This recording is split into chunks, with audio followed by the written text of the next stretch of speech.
Hi and welcome. I'm Danielle and I'm an adult education specialist at the Utah State Board of Education. For this installment of our Adult Ed webinar series, our topic for today is what does rigorous ESL instruction look like? So to start off, I want to review the English language proficiency standards for adult education.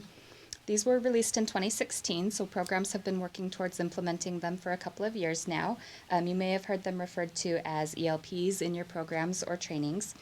If you're not familiar with these standards, I would encourage you to download the full document and really dive into the level descriptors for each of the standards. But for today, I'm just bringing them up as a reminder that these are the standards that we should be using to guide all of our instruction as we're developing lesson plans and classroom activities. One of the things that I like and appreciate about this set of standards is that they're only 10, and they are really simple and broad, which gives teachers a lot of flexibility in determining what and how they'll teach as they help students develop these competencies. But that's also one of the biggest challenges.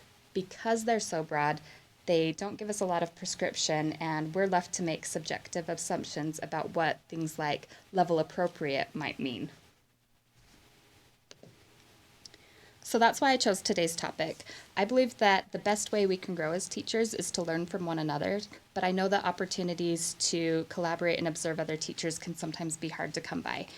So today I'm going to share 3 areas of instruction that if we can incorporate with intentionality, will make a difference in taking the level of rigor in our classes and just elevating it to the next level. And we'll also watch 2 brief clips demonstrating some of those concepts in action. So the first resource I'd like to share is a course that's available on links.ed.gov. If you're not familiar with Links, it's an online platform for adult education professional development, and there's just a ton of resources there. One that I've found particularly helpful has been the ESL Pro online series. It's made up of 3 modules, and each of the modules has an online course, an issue brief, a companion learning resource, and related open education resources.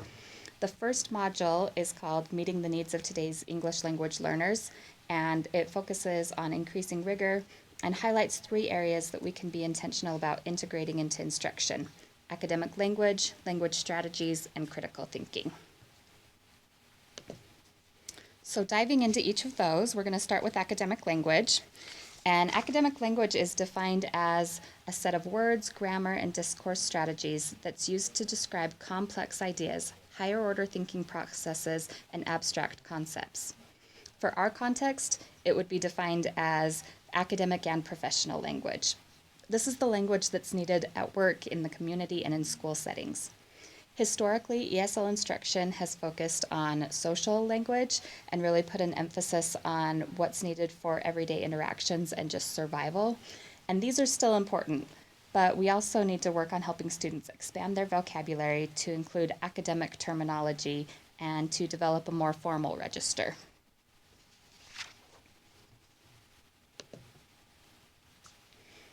Connected to academic language are the actual strategies that we employ actively while reading complex text or listening to an extended speech.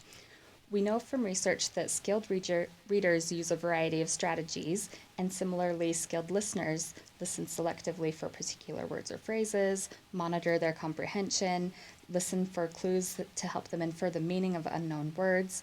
And these listening and reading strategies should be introduced to students long before they reach the advanced levels.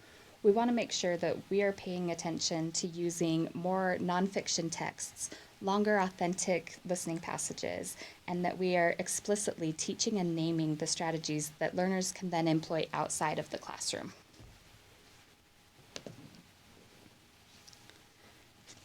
Third is critical thinking, and critical thinking is the process of questioning and reflection that allows us to understand, evaluate, and solve problems and take informed action.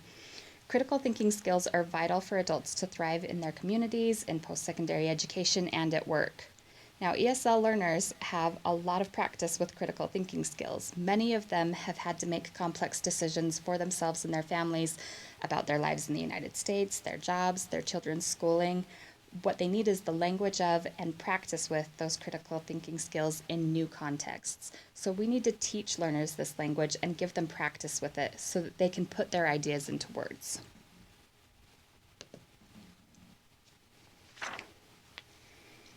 So for the remainder of the webinar, I want to share 2 clips of teachers in action.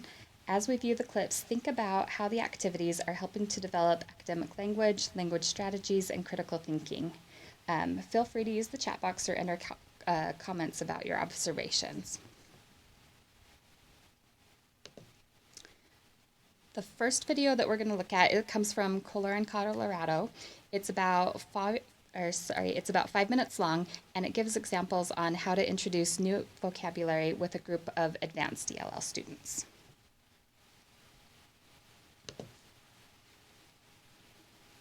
Okay. All right, so there's 5 words that we're looking at today, guys. The first one that we're looking at is prisoner. Each day that my students enter the classroom, they have 3 to 5 vocabulary words on the board. Next one, this one's a hard one too. Courtesy. Okay, so you got it, courtesy. Let's try that one again. Courtesy. Courtesy. You got it, okay? If I do something nice for someone else, so if someone's walking in that door and I open the door, right, and I say, oh, go first, right? I'm giving them the courtesy, I'm allowing them to go first. So I'm doing something nice for them. Anne Okay? Fermato keeps her Questions at all? ELL's first exposure to new vocabulary All right, so we got relatively courtesy brief. now. She will have the students continue to work with these new Next words in a one. meaningful This one I'm gonna show way you a picture of. so that they can be Grim. more easily assimilated into the Awesome. students' Okay, so vocabulary. before I don't just want them to have exposure to the words, I actually want for them to use the words, in part because I want them to have some sort of ownership with that. Miss Actually, Amara, let me what read does this this mean? Which one? This one? Yeah, no, look at it. My number Wendy last year. You could say that. You could say that last year, right? You can tell Last me year, when Wendy first. was Yeah, my enemy. you got it. So last year, Wendy was, poor Wendy. Wendy was my My whatever. enemy. You got it. And you just fixed it. So instead of saying enemy, I'm going to take that out and I'm going to say she was my mortal foe. I feel good, right? Yes, Put this I feel to so your- bad. I feel so bad. Put this to your friends. Amazing. I found that at the beginning of this year and at the beginning of last year, when I was exposing them to the vocabulary, it was very easy for them to have this recall with the word, but then not be able to produce a sentence using that word. A lot of it comes from this fear of sounding uneducated and this fear of sounding like they didn't know what they were doing or they couldn't speak English or that they weren't intelligent. But my students have a tendency to go back to what they're comfortable with. So instead of using that tier 2 vocabulary or the academic vocabulary, they really were falling back to the tier 1 words or talking around. So an occasion is an event that's something that's like important to you. And Angie already put it in there. She used the word important event, which isn't here, but it's important.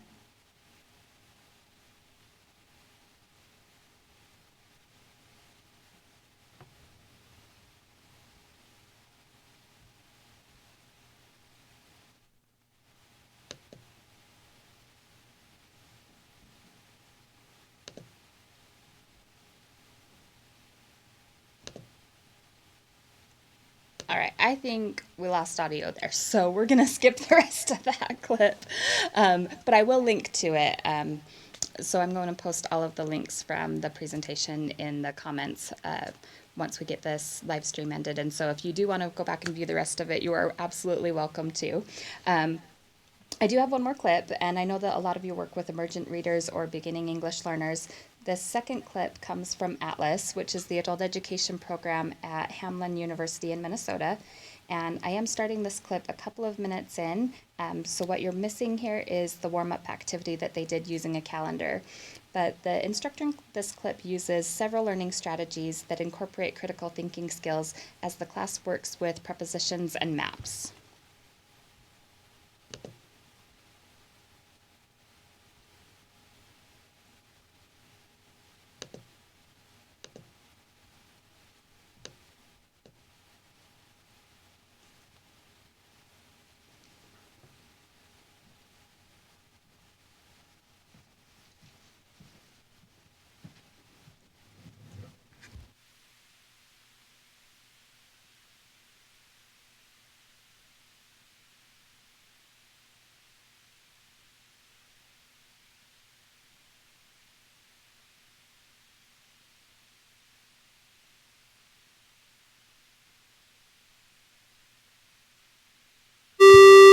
We're just double checking the audio here because having some difficulty with that. Oh, right here I'm showing muted. Yeah, it's supposed to be muted. Oh, okay. There is just no reason for that. It's not why it's not coming over.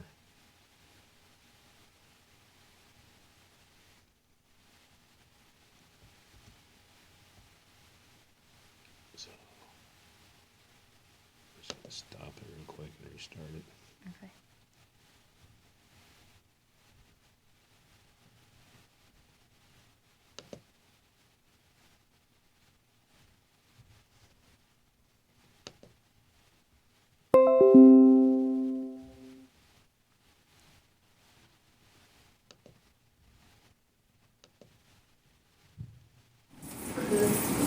Moving on to the introduction stage of the lesson, Sorry the for the learners technical review key difficulties. Here we go. vocabulary of place names in small groups. Even a simple activity like this can be considered critical thinking. Organizing pieces of information as they relate to each other is an important skill. Come up, draw a picture of on. Draw a picture of next to. Remember with. Okay. That's good. That's perfect. Yeah, that's good. Okay. Okay. Across from. Anybody across from? You go.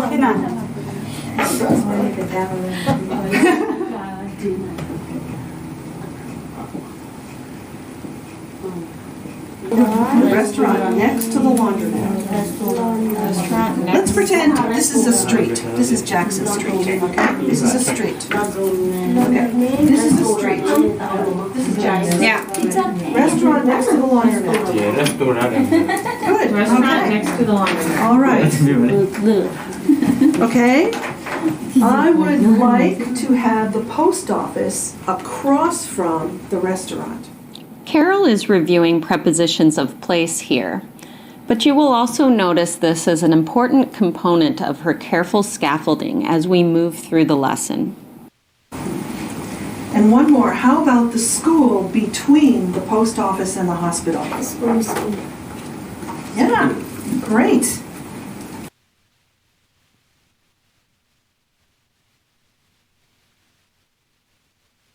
In the controlled activity, learners start using a simple map and building blocks labeled with community place names. They place the blocks on the map following simple instructions given by the teacher. Show me across from. Two buildings, show me across from. Yeah, you got it, across from. Good, across from. Okay, take them off. Okay. Show me two buildings on Maple Street. On Maple Street. Two buildings on Maple Street. Two. There you go. On Maple Street. Okay. How about put one building on First Avenue? Now, show me three buildings between. Show me a between. Three buildings. And tell me which building is between the other two. Okay? So, we've got, what do we have here? We have pharmacy, Bed. supermarket. Which building is between? Bed. Yeah. How do we say? The bank is between The supermarket. and the pharmacy.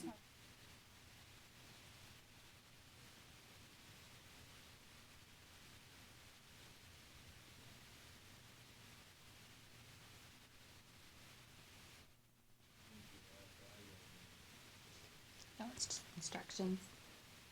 Guided practice moves the learners up a step.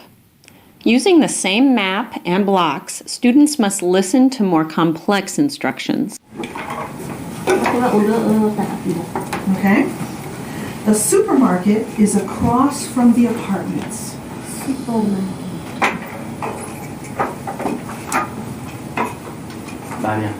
Got it? You guys are so fast at this. It is next to the school. I'll read that again. The supermarket is across from the apartments. It is next to the school.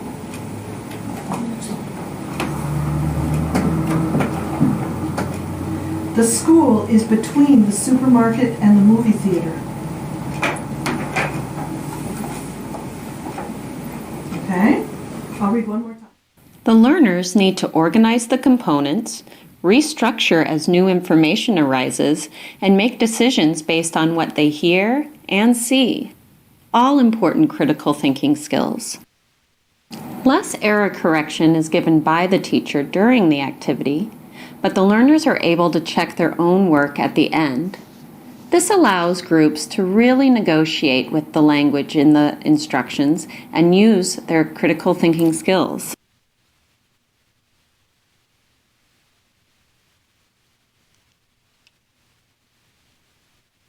The independent practice portion of this lesson adds a new layer of complexity for the learners.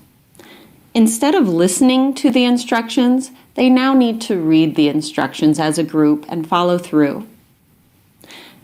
This requires the learners to identify, evaluate, and synthesize information in a much different way than when they were listening. Okay, neighbor now. Read the next. Between the school bank. Mommy did between school bank. Across from school. Okay. The library The fourth office is on First Street. Where's your restaurant? There it is. Maple Street. Next to library. It's next to the pharmacy. The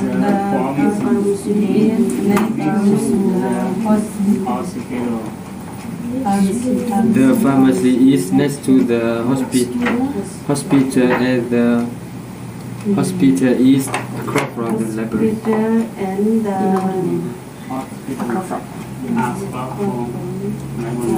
In the extension, learners will use a cloze activity to create their own directions.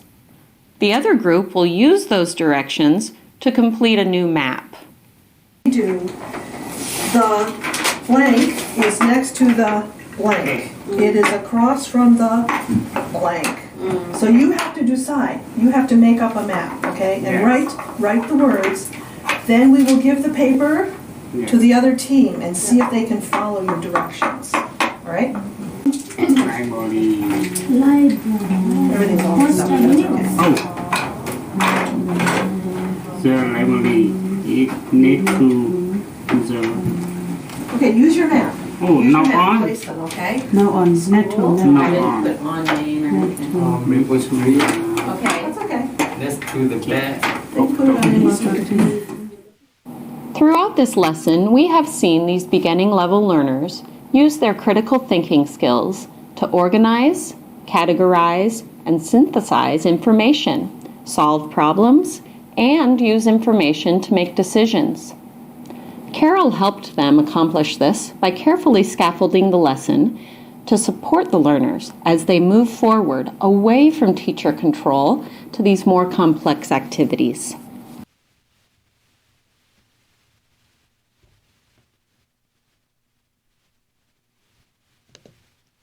All right, that's the end of that clip. So that's really all that I have for today. I know that those were just two really brief clips and we had some hiccups with the audio, but I do hope that they were helpful. And if you would like an opportunity to collaborate with other ELL teachers locally, we're going to be starting a study circle in January. This is something that I've been running for a couple of years now, using those Links ESL Pros materials as the curriculum. This year we're going to focus on building career pathways with English learners. So there's going to be a lot of contextualization in the classroom, different models for helping students access post-secondary training opportunities. Do note that the dates are flexible, so if you're looking at that Wednesday afternoon time and going, that may not work for me, it may change depending on the needs of those that register. So during our first call in January, future scheduling will be part of that discussion, and we may end up shifting it depending on what works best for that actual group of instructors. You can register for that course on Midas, and you've got the course number there. If you don't have a Midas account or you need assistance, you're welcome to reach out to me through my email, which is on the screen for you, and I will help get you set up. And also, I just want to give credit where credit is due and share some of the resources.